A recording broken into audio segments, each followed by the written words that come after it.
Pour finir, je voudrais vous montrer que dans le cas général des équilibres de fusion ou d'ébullition sous deux phases, quelle qu'elle soit, alors le nombre de degrés de liberté est égal à 1, ce qui vous permet de faire varier la température pendant le phénomène.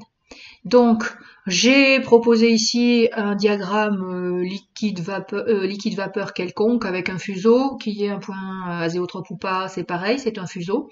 Et j'ai proposé ici un diagramme solide-liquide sans composé défini, mais peu importe, quel que soit le quart dans lequel vous vous placiez, vous auriez la même chose. Donc, mon idée est d'imaginer un équilibre sous deux phases.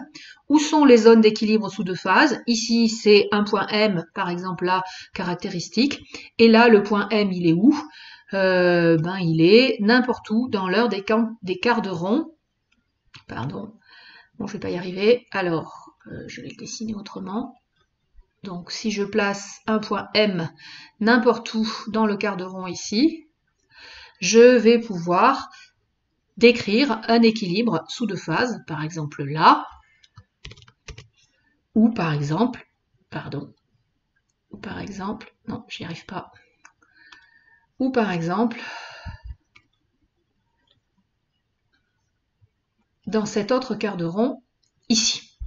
Donc, je me place là, donc au point M, je sais que en M ou M', deux phases sont présentes. Je suis bien dans le cadre de mon étude, à l'équilibre, liquide-vapeur, solide-liquide, ça m'est égal. Bien. Donc, je vais m'occuper, par exemple, du point M solide-liquide qui est ici. Si je calcule le nombre de paramètres, GT, GP, et qui est présent en M, eh bien, j'ai du silicium dans la phase solide.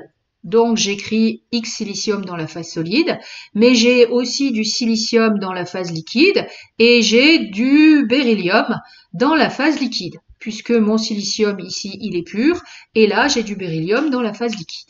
Dans ces conditions, j'ai 5 paramètres. N est égal à 5. Maintenant, je vais essayer de trouver... 5. Maintenant, je vais essayer de trouver le nombre de relations. Donc, les relations de fractions molaires, je sais que X SI dans la phase solide est égal à 1. Pour ce qui est de la phase liquide, je sais que la somme des deux fractions molaires est égale à 1. Je vais maintenant m'occuper de la partie équilibre.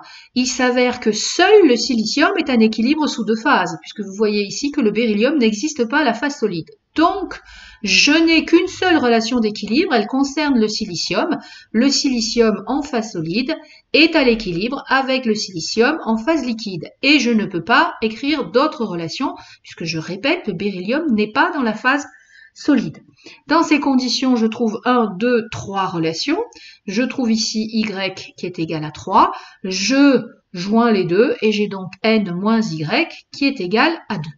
Et bien maintenant, je vais tenir compte des choix expérimentaux que j'ai faits. Donc, choix expérimental. Eh bien, on travaille à pression fixée, comme d'habitude. P est égal à 1 bar, ce n'est pas un facteur d'équilibre. Donc, K est égal à 1. Et dans ces conditions, je trouve que le degré de liberté est égal à, là c'était V, V2 moins 1 est égal à 1. Et c'est bien ce qui était annoncé. C'est-à-dire que pour un état d'équilibre sous deux phases, mon système avec deux phases peut voir sa température varier. Donc, la fusion sous deux phases s'opère à température variable. Si je choisis T, eh bien, ça veut dire que la fraction molaire, la dernière inconnue du silicium dans la phase liquide, sera une fonction de T. Eh bien, c'est bien ce qu'on voit sur le diagramme. À une certaine température, ici T1, par exemple là, j'ai cette composition pour la phase liquide, mais à cette haute température T2, je n'ai pas la même composition pour la phase liquide. La composition dépend de la température. La température varie au cours de la fusion. Je peux faire exactement la même démonstration dans l'autre cas. Si je travaille à chercher le nombre de paramètres, j'ai T, j'ai P, pardon.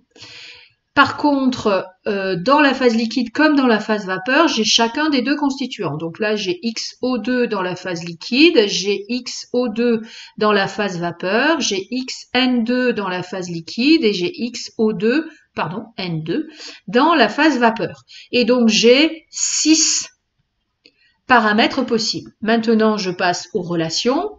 Les relations me disent que la fraction molaire de O2 dans la phase liquide plus la fraction molaire de N2 dans la phase liquide est égale à 1, que la fraction molaire de O2 dans la phase vapeur plus la fraction molaire de N2 dans la phase vapeur est égale à 1.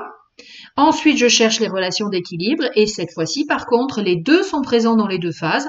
Donc, le potentiel chimique de O2 dans la phase liquide égale le potentiel chimique de N2 dans la phase liquide. Le potentiel chimique, pardon, grosse bêtise, le potentiel chimique de O2 dans la phase liquide, le potentiel chimique d'un corps en équilibre sous deux phases, donc le même corps sous deux phases, sont égaux. Le potentiel chimique de N2 dans la phase liquide égale le potentiel chimique de N2 dans la phase vapeur. J'ai donc 4 relations. Et je trouve de la même façon que ma variance égale 6 moins 4 est égale à 2. De la même manière, le choix expérimental est de travailler sous P est égal à 1 bar, de sorte que K est égal à 1 et la conjonction de 2 me dit que L est égal à 1, puisque c'est la différence des deux. Eh bien, l'ébullition sous deux phases, l'ébullition sous deux phases d'un mélange binaire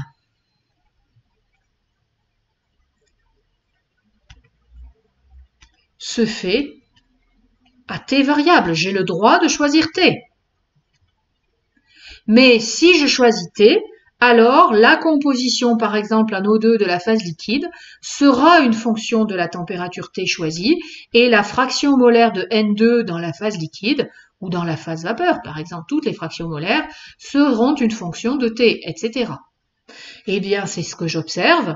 Si je reprends mon graphe, si je me place à une certaine température T1, j'ai une certaine composition de la phase liquide et de la phase vapeur, mais si je me place à une autre température T2, eh bien, j'ai une autre composition du liquide et une autre composition de la vapeur. Vous voyez bien que le choix de la température contraint le choix, le résultat pour les fractions molaires. C'est ce que veut dire le degré de liberté est égal à 1.